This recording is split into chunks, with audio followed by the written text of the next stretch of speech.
السلام عليكم ورحمة الله وبركاته. يا أهلا بمحبي قناة دونجو. النهاردة الفيديو هيكون مختلف.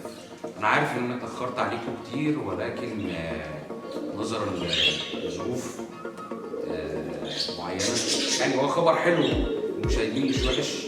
الحمد لله يعني اتجوزت من 6 شهور، فسامحوني لو أنا اتأخرت عليكم في الفيديو، ولكن احنا دايما بنطلع على الفيسبوك. النهارده الفيديو هيكون ان اصحابي ورا الكاميرا بيسالوني عن الحمام، وهم مفيش حد فيهم نهائي بيربي حمام ولا فرد ولا حتى زغلول. فاتمنى يكون الفيديو خفيف كده عليكم ولذيذ، وكل سنه وانتم طيبين بمناسبه شهر رمضان الكريم. أفضل أنواع التربية كهواية. أفضل أنواع للتربية في الزينة إنك أنت ممكن تبدأ كأنت لسه يعني حبيت الحمام عموما وعايز تبدأ، فبتقول عليك هاوي في البداية أو مربي. طيب نبدأ بإيه؟ نبدأ بالهزازات، والهزازات المصري. لا هاخد أمريكي ولا هاخد فانتيل ولا هاخد سلك. هتقول لي ليه؟ هقول لك انك انت دايما لازم تبتدي بالمستوى الاضعف، ثم تطور فيه حضرتك 1 و2 و3 وتتعلم وتنزل معارض وتتفرج على ناس يوتيوبر، مش شرط انا، اي حد تاني محترم، لان كل واحد مننا ليه باب معين او فصيل او نوع بيحبه. علشان أنا عارف إن الناس لسه في البداية وما تعرفش يعني إيه فصيل وباب.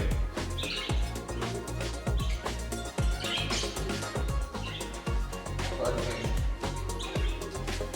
إيه مثلا أفضل الأنواع في الحمام؟ أندر الأنواع في الحمام، هو إحنا عندنا حاجات كتير أوي. يعني مثلا لو أنا هتكلم عن الحاجات المصري، المراسلة المصري باب قديم ومحدش بيشتغل عليه كتير، ولكن تم تطويره في السنوات الأخيرة. طبعا احنا شفنا معرض وفي فيديو عن معرض الحمام المراسلة المصري، واكيد شفنا الهواة وشفنا الناس المحترمين وشفنا لجنة التحكيم وشفنا استاذ خالد وهو بيدي نصايح، واحمد شريف وعمرو ياسين، مش عايز انسى كل الهواة يعني، ولكن الناس دي طورت في مستويات الحمام المصري. طبعا في حاجات بتيجي طفرات، ما تعتبرش طفرة، ما يعتبرش فصيل او نوع لوحده، ولكن في مستويات عالية جدا بيملكها ناس مربيين محترفين عالميين، وبيطوروا فيها من حيث الجينات، من حيث الألوان، من حيث نظافة الطير وريشه. لأن أهم حاجة، ودي معلومة مهمة جدا، إن نظافة الطير هي من نظافة المربي. المربي لو هو نظيف حمامه هيبقى نظيف، هيبقى واقف بيعرض في المعرض حمامه نظيفه ما بهياش ريشها مسوس او ريشها مضروب ولا فيها اي مرض ولا حتى فاش. تمام؟ فده مهم جدا ان احنا نتكلم عنه ونوضحه يعني دلوقتي. طيب أنا واحد هاوي، تنصحني بإيه اللي أبدأ فيه؟ بنقول دايما ان لما الناس بتيجي تبدا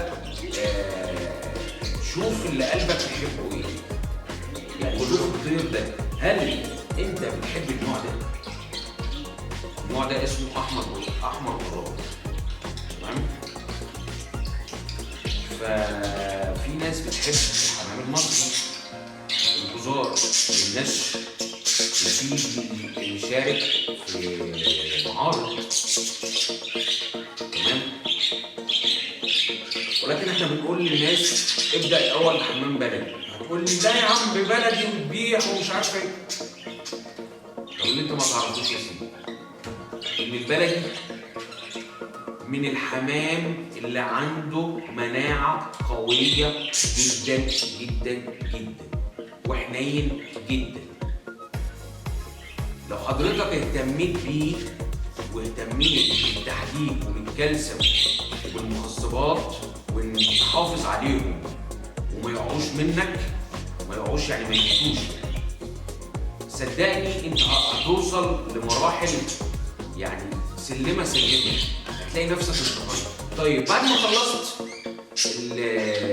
انك انت دخلت في باب البلدي بقالك سنه، طيب اغوى غزار ايا كان نوع الغزار، سواء بقى احمر ريحاني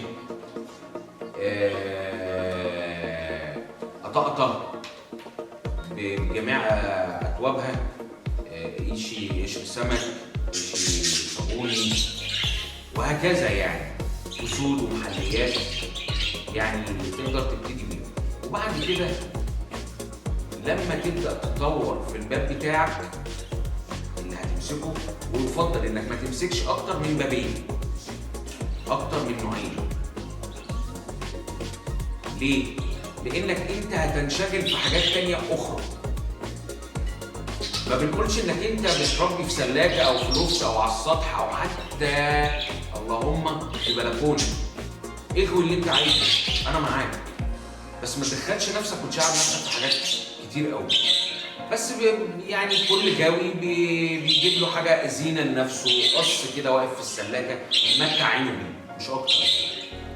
هتلاقي بعد كده الدنيا بسم الله ما شاء الله معاك، بدات تفهم يعني ايه حمام، ازاي ايه المواسم بتاعته، ايه هي انواع الامراض، ازاي تعالجه لا قدر الله لو حصل له حاجه، ازاي تعزل، ازاي لو انت بتستقبل حمام من بره ازاي تستقبله.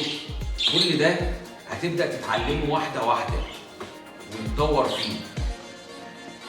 بعد كده هتلاقي عندك مثلا ذكر مستواه كويس ماشي حاله، هتلاقيك بتدخله على بدايه متوسطه،